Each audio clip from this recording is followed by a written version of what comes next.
Continuano gli arrivi di navi da crociera con tanti turisti a bordo a Porto Empedocle. Stamani è approdata la Club Med 2, un mitico veliero con a bordo oltre 200 passeggeri di nazionalità francese che visiteranno oggi le bellezze della Valle dei Templi e il museo archeologico. La nave, impegnata in una mini crociera siciliana, arriva dopo l'approdo nel porto empedoclino della più famosa Costa Voyager, del veliero Sea Clud e la barca dei Reali del Belgio. Soddisfatto del gradimento che raccoglie sempre la Sicilia, il tour operator che le accompagna. La Club Med è qui per un mini giro di Sicilia, infatti oggi sarà ad Agrigento dalle 9 alle 13 per ripartire subito dopo per portarsi su un altro porto siciliano. Domani sarà infatti a Palermo.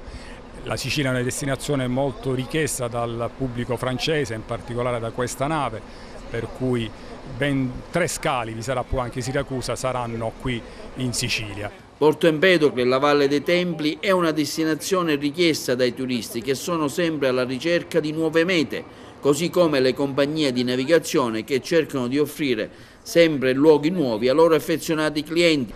Ad Agrigento gli escursionisti andranno a visitare la Valle dei Templi, che famosissima in tutto il mondo, nei giorni scorsi è stata visitata anche dai Reali del Belgio, ma non si limiteranno solo a questo, bensì faranno anche una visita anche al museo archeologico con molta soddisfazione fatta già negli scali precedenti, che ritengono essere uno dei più importanti in Europa. Previsti per il futuro nuovi arrivi. Sabato 13 ottobre il porto empedoclino ospiterà la nave da crociera Hanseatic, battente bandiera delle Bahamas. Il 21 ottobre entrerà una delle più grandi navi da crociera finora ospitate a Porto Empedocle, la Asmara Quest della Royal Caribbean. La nave, lunga 18 metri e 30.000 tonnellate di stazza, porterà in città 1 migliaio di turisti americani, mentre il 25 ottobre ritornerà il veliero Sea Clud, già in porto qualche settimana fa con oltre 300 passeggeri. Già vedo che Porto Empedocle è una destinazione richiesta da alcune compagnie di crociera con loro sommo soddisfazione.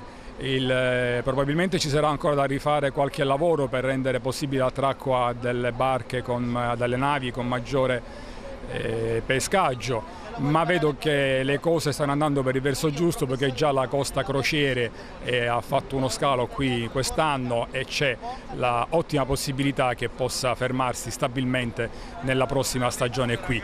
Dopo la Costa Crociera sicuramente molte altre si accoderanno, perché le compagnie di crociere sono sempre a ricerca di scali nuovi, non sempre gli stessi, la clientela è fedele, va sempre sulle stesse compagnie, quindi ogni anno, quindi vuole cambiare scali, non vuole andare sempre negli stessi posti e cercare nuove destinazioni.